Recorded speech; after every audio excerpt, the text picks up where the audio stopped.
Hey y'all, it's Coach in the Fight here, looking in the Shepherd of Hermas. This is the William Wake translation, and I wanted to try to finish out this series on commands. We're already up to command 8, and that is that we must flee from evil and do good works. Okay, so let's jump right into it. I have told thee, said he, that there are two kinds of creatures of the Lord, and there is a twofold abstinence. From some things, therefore, thou must abstain, and from others not. Okay, now he told us this in the previous command 7 now, and in various places, but you can look in command 7 and see what he's talking about, how he told us of these two creatures. But let's go on. Verse 2 says, I answered, declare to me, sir, from what must I abstain, and from what not? Okay, so what must I do and what must I do? What must I do? What must I not do? Hearken, said he, keep thyself from evil. Okay, and do it not, yet abstain not from good, but do it. For if thou shalt abstain from what is good and not do it, thou shalt sin. Abstain therefore from all evil, and thou shalt know all righteousness. Okay, now this is pretty much what he's saying here is, okay, the evil things of life we are to abstain from, and the good things of life we are to do. You say, well, duh, everybody should have known that. Well, let's see what he says. Maybe he's going to expound on, what he means. He has several more verses here. Let's see what else he says. Verse 3 says, I said, what evil things are they from which I must abstain? Hearken, said he, from adultery. That is an evil thing, right? That's when we, have extracurricular marital, activity or such. But the thing about adultery in 2018, we only think of marriage in terms of certificates. So if we don't have a marriage paper, if we never stood in front of a judge or a preacher or whoever and got officially married with a government seal on our paper, we're not considered married. So there's a whole bunch of girlfriends and boyfriends out here who don't know that they are actually committing adultery, because the biblical definition of marriage doesn't involve paper, it doesn't involve judges and preachers either. A lot of people are married that don't even know it. Let me just put it like that. One another thing we're supposed to abstain from is drunkenness. Okay. Now we hear about this a lot in the New Testament, where he talks about people being drunkards. Now this doesn't necessarily say you're not supposed to drink. It's kind of saying that you're not supposed to be drunk all the time, a drunkard, or all the time. Supposed to abstain from riots. Right? We haven't seen many riots lately, but we're going to see a few here coming up here as these flood waters increase. A lot of people are going to start rioting, especially when the food shortages, start coming. But are we to partake in that? I'm about to run down to Walmart and stock up too. I would like to, but I can't, because it said to abstain from riots. From excess of eating. Now we heard about gluttony. Well, that's another thing we're supposed to abstain from. From daintiness and dishonesty. Now daintiness is, we know what dishonesty is. A lot of us do. But daintiness, it says delicacy, elegance, gracefulness, refinement, prettiness, neatness, depthness, exquisiteness. I don't even use many of these words, but so we are to abstain from this, So elegant lifestyle, we're supposed to abstain from it. Well, you could kind of think of all of the luxury items associated with it, but let's go on. And then he said abstain from dishonesty, from pride. Now, this may be one that we haven't thought about, is that pride is not a good thing. We all think we're supposed to, have some sort of, pride about ourselves, or, feel good about ourselves. We kind of think when we're proud, but no, that's something different. And it's not really looked upon as a good thing in the Bible. Pride is not. What does it say? Pride falls before man, meaning that, you're going to see that proud man boasting of his stuff. Come back and check him a little while later and see, don't he get knocked off, as they say.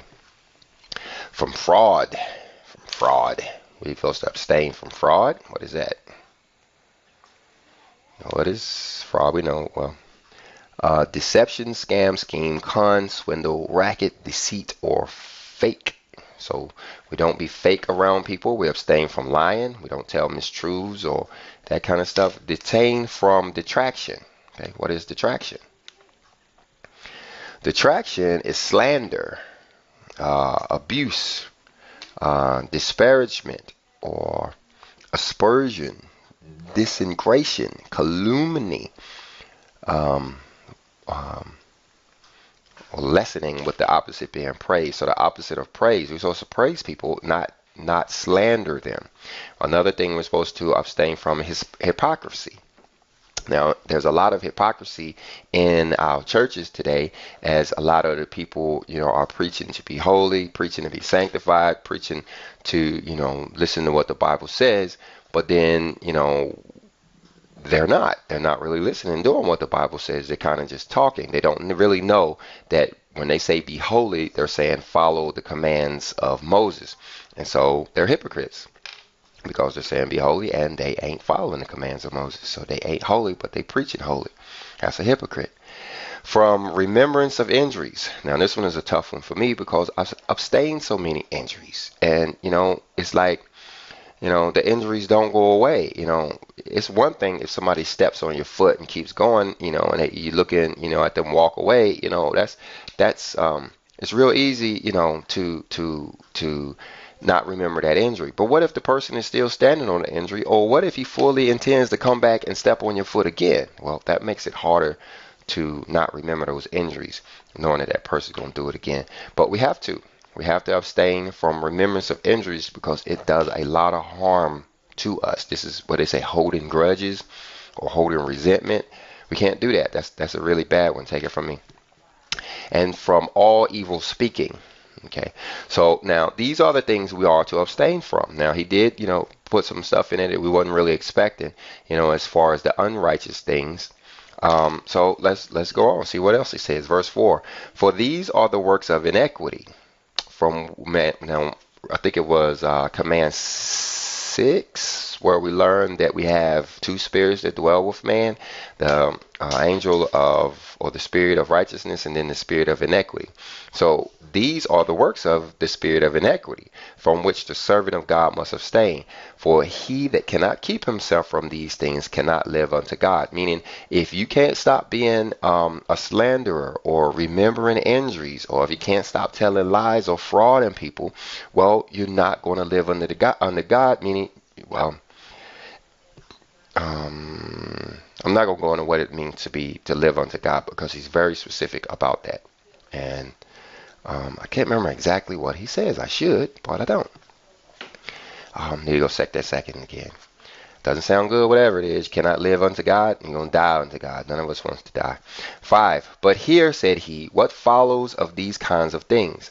For indeed many more there are from which the servant of God must abstain. Okay, but here said he, what follows of these kind of things? Okay, so he's going to expound on the evil things even further. For indeed many more there are from which the servants of God must abstain. From theft, right? It's cheating, false witness, which sounds a lot like lying, but maybe it's different since he listed it twice. From covetousness. Now, covetousness is one thing that we're not really thinking about as a, as a race of people, or as all of humanity. But he's talking about looking up on, other people's stuff and wanting that stuff, and, it's really hard, because it's so easy to do, especially if somebody pulls in a car in the yard with a new car, or you go visit them at their house, or you eat dinner with them, and you're like, man, I wish I had, this kind of stuff that these guys have. Well, what that does is it takes you out of your position. It takes you out of being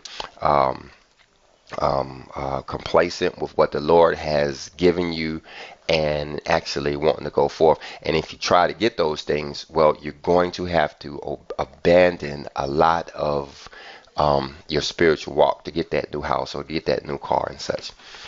From boasting, right? So we are abstaining from boasting. It goes along with being proud, right? boasting about our accomplishments. We have to remember that it is the Lord who has allowed us to accomplish everything that we have, whether it's our education, whether it's our financial wealth, or whatever it is, even our beauty. We cannot boast of how pretty we are, because really we had nothing to do with it. And all other things of like nature. Right? Verse 6. Do these things seem to thee to be evil or not? Yeah, they seem to be evil, when you think about them. Indeed, they are very evil to the servants of God. Now, the ones who are not, or the servants of Belial, this is what they do. This is how they live. But to the servants of God, it's harmful. Wherefore the servant of God must abstain from all of these works. Verse 7. Keep thyself therefore from them, that thou mayest live unto God, and be written among those that abstain from them. And thus have I shown thee what things thou must avoid. Now learn from what thou must abstain. Okay, so these are the things that we don't do. You don't do all of this, but what do we actually do? Now, remember in the first, 3 verses, he had just do good. Well, he said do bad, and he expounded upon that. Well, let's see him expound upon what it means to do good. Abstain not from any good works, but do them. Okay, so he's saying this is a command. So he's commanding us to do good works. Well, nobody's really thought about that. We know that we're not supposed to do bad stuff, but nobody's thought about a command that we have to do good stuff. You mean I have to get up off of my bed and actually go do something for somebody to fulfill the commandments of the Lord? Yep, that's what it's saying. Here said he, what the virtue of those good works is, and what thou must do, that thou mayest be saved. And now, be saved, is that the opposite of live unto God? I'm going to do a class on that live unto God thing, because it's really important, and I don't remember exactly what it is. But, I'm sure it's similar to what he's talking about here, being saved. The first of all is faith. Now, here's the stuff we're supposed to do. First of all is faith. Now, this is Hermas Academy. We teach virtues, power, patience, continence, and faith. Faith is the first one. I put them in that order only because I made up a song called, power, patience, continence, faith, as a way of remembering those things. It's supposed to be, really, really, really strong in my life. But, faith comes first. Faith comes first. Then the fear of the Lord. Okay. Now, faith is believing that the Lord can do all things, but that doesn't necessarily mean you fear Him. So to fear Him meaning you abstain from a lot of things, and you don't do those things because you know that your Father is looking at you. But okay, we're supposed to do charity. Now, charity. Let me look up the synonym for charity. It says aid, help, assistance, contributions, gifts, donations, offerings, or handouts. This is stuff. We got to do stuff for people. A lot of people, say charity is love, and then, we say, well, I love you, and then that's charity. No, just because you love me don't mean you're doing nothing for me. If you truly love me, you would be doing stuff. There would be actual charity behind it. I would actually see something. Maybe you bring me a glass of water or something or another. There's some action behind this charity. It's not just a feeling of love. Concord. What's concord?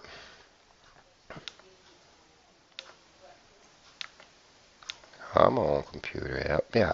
Agreement, harmony, accord, accordance, unity, friendship, peace, and conflict is the opposite. So we ought to be in concord. So now, are we always going to be in concord with everybody? You might not be in concord with the children of Belial, but we learn in the Third Testament of the Bible that when we find ourselves faced with a child who is, or person who is not walking according to the laws of Moses, we are not to condemn the person, but I think it says extend the veil of tolerance, I believe is what it said. And I can go look at it, but I think it said extend that veil of tolerance so that you get along, so that we getting along. We ain't got to sit here and have a debate over whether you're supposed to be doing that thing. I'll just let them do it, and let the Lord handle it. And that way we can not be fighting and arguing all the time, even though they are the children of Belial. Anyway, let's go. Now, so we ought to have concord with our brothers. Now, another thing we are supposed to have is equity, which is kind of fairness. Let's look that up. Even-handedness, fairness, impartiality, justice, justness, parity, or fair play, with the opposite being injustice. So this is one of the things you're supposed to do: be fair with our with everybody we come in contact with. I ain't gonna say our friends and our neighbors, no, because anybody could be fair with your friends and neighbors. What about the people? What about your enemies and strangers? You have to be fair with those too. So these are the things we run to: truth, right? And the truth being, the truth. Should have capitalized it there. Truth being the biblical truth, not, um, individual truths, because they do vary from person to person. Another thing is patience. We have to be patient, because that's one, especially when it deals with the Lord, because He doesn't give us things when we want Him. Well, neither does our brothers. They're and they don't do the things as quickly as we think they should, or they don't get it as fast as they should, or and our patience gets tested. Well, when our patience gets tested, it's going to start to affect other areas in our life that like Mike, we might start to get a little sad, or can't find the right word. Might be in despair, or thinking it never happened, kind of giving up, kind of, all that kind of stuff comes without being patient. Where if you could be patient, you can wait on the Lord, and He's going to come through for you, in your time of need. And chastity. Let's look up chastity. I think it's there's no synonym. Well, it's the opposite of adultery, right? We supposed to be chaste and keep ourselves from those things. It has something to do with why is it not spelled right? Why there was no synonym for chastity? Anyway, let's go on. There is nothing better than these things in the life of men. Who shall keep and do these things in their life? Here next what follows these. So these are the good things. So let's see what happens when you do these. A person who's doing this, you'll see him ministering to the widows, not despising the fatherless and the poor, talking about children who don't have dads, or may be of a single parent home, or their parents may be going through something or something. And then the poor, talking about maybe homeless or poor children or what. So those that are actively out here looking out for these people are following the angel of righteousness, or following His commands and doing those good things which is commanding us to do, to redeem the service of God from necessity. Now this is big. Why? Because the servants of God have some necessity. It doesn't really.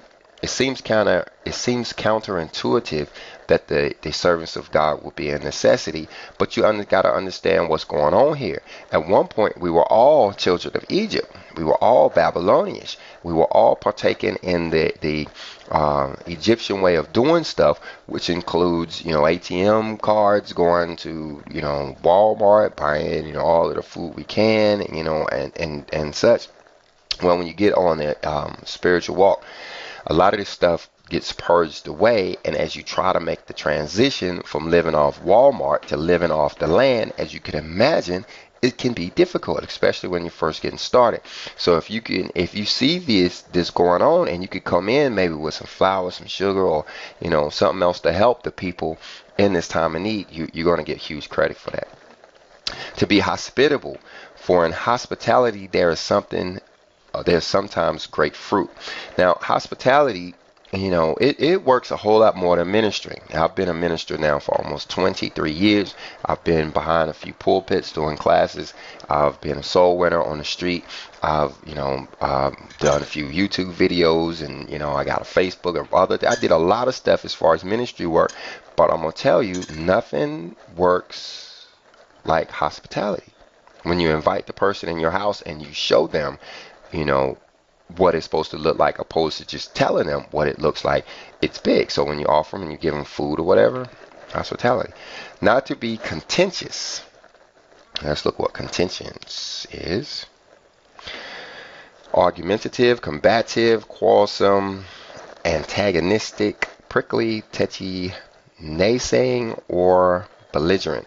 So when that goes about the other one, having concord with one another. So, we're not contentious when we're not arguing. Now, it doesn't mean that you're agreeing with everything you hear. It just means that you're not arguing the point. You kind of just let the person just go on. Remembering what Dale Carnegie said, never tell the person that they're wrong, you know, and all that kind of stuff.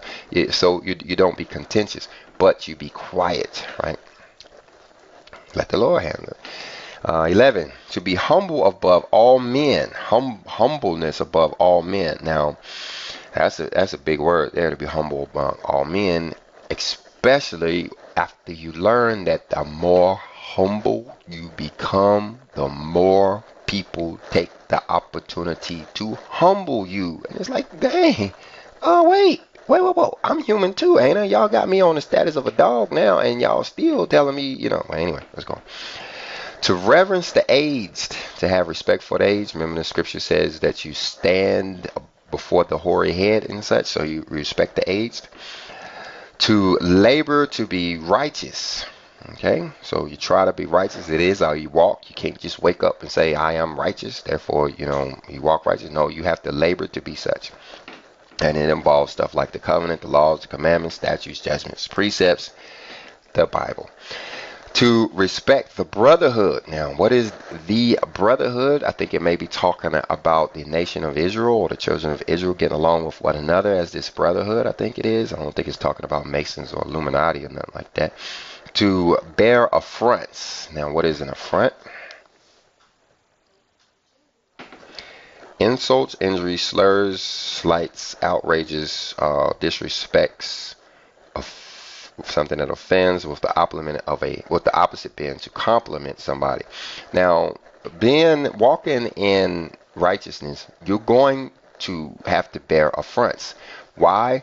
Because the other guys actually own the church in this time now.